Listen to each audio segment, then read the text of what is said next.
அஸ்ஸலாமு அலைக்கும். Welcome to Hasees recipes Tamil. நம்ம இன்னைக்கு இட்லி மாவு இல்லாத டைமில் இன்ஸ்டண்ட்டாக ரொம்ப ஈஸியாக குவிக்காக செய்கிற மாதிரி ஒரு கிறிஸ்பியான அவல் தோசை எப்படி செய்யலாங்கிறது தான் பார்க்க போகிறோம்.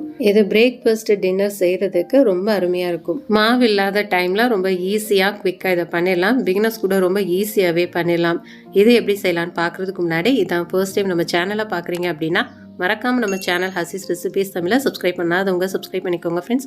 பக்கத்துள்ள பெல் ஐக்கானை கிளிக் பண்ணிக்கோங்க, ஆளுங்கிற ஆப்ஷனை கிளிக் பண்ணிக்கோங்க. அப்போ தான் நம்ம அடுத்தடுத்து போடக்கூடிய எல்லா வீடியோஸும் உங்களுக்கு நோட்டிஃபிகேஷனில் உடனே வரும். நீங்கள் மிஸ் பண்ணாமல் பார்க்க முடியும். நம்ம சேனலில் ஏற்கனவே இன்ஸ்டன்ட் கோதுமை தோசை எப்படி செய்யலாங்கிறத நம்ம வீடியோ போட்டிருக்கோம். அதோடைய லிங்க் டிஸ்கிரிப்ஷன் பாக்ஸில் கொடுக்குறேன். தேவைப்படுறவங்க அதையும் செக் பண்ணி பாருங்கள், உங்களுக்கு யூஸ்ஃபுல்லாக இருக்கலாம். இப்போ நம்ம இதை எப்படி செய்யலான்னு பார்க்கலாமா? இது செய்கிறதுக்கு ஒரு கப் அளவு நம்ம அவல் எடுத்துக்கலாம். எந்த அளவு நம்ம அவல் எடுக்கிறோமோ அதே அளவு ரவை எடுத்துக்கலாம். ரவை வறுத்த ரவை, வறுக்காத ரவை எது வேணாலும் நம்ம எடுத்துக்கலாம்.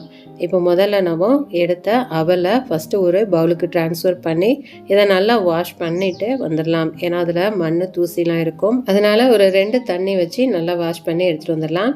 இப்போ இன்னொரு பவுல் எடுத்துக்கலாம். அதில் நம்ம எடுத்த ரவையை ஆட் பண்ணிக்கலாம். ரவை மூழ்கிற அளவுக்கு நம்ம தண்ணி ஆட் பண்ணிக்கலாம்.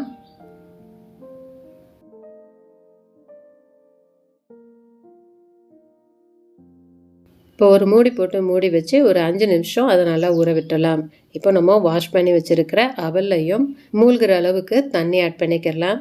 இதையும் நம்ம ஒரு 5 நிமிஷம் ஊற விட்டுடலாம். இப்போ 5 நிமிஷம் ஆயிடுச்சு, நல்லா ஊறிடுச்சு பாருங்கள்.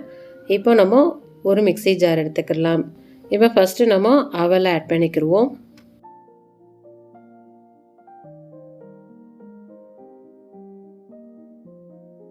இப்போ நம்ம ஊற வச்சிருக்கிற ரவையும் ஆட் பண்ணிக்கிடலாம்.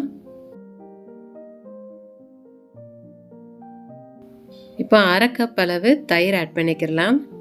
தேவைப்பட்ட தண்ணி ஆட் பண்ணி நல்லா ஃபைன் பேஸ்ட்டாக அரைச்சி எடுத்துக்கிடலாம். இப்போ நல்லா அரைச்சி எடுத்தாச்சு பாருங்கள். இப்போ இதை ஒரு பவுலுக்கு ட்ரான்ஸ்ஃபர் பண்ணிடலாம்.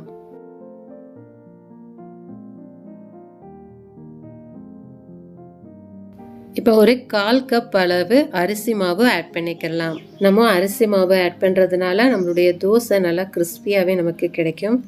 இதுக்கு தேவையான அளவு உப்பு ஆட் பண்ணிக்கலாம். இப்போ ஒரு விஸ்கு வச்சு நல்லா கலந்து விட்டுக்கலாம். கட்டி எதுவுமே இல்லாமல் நல்லா கலந்துக்கோங்க. விஸ்கு வச்சு பண்ணும் போது நமக்கு கட்டி இல்லாமல் ஈஸியாக கலந்து விட முடியும். இப்போ மிக்ஸி ஜாரை கொஞ்சமாக வாஷ் பண்ணி அந்த தண்ணியை நான் ஆட் பண்ணுறேன். இப்போ இந்த மாவுடைய பதம் எப்படி இருக்கணும் அப்படின்னா, நம்ம தோசைக்கு எந்த அளவு மாவு கரைச்சிக்கிடுவோமோ அந்த அளவு கரைச்சி எடுத்தால் போதும். உங்களுடைய மாவு ரொம்ப திக்காக இருந்துச்சு அப்படின்னா கொஞ்சமாக தண்ணி ஆட் பண்ணி தோசை மாவு பதத்துக்கு நீங்கள் நல்லா கரைச்சி எடுத்துக்கோங்க.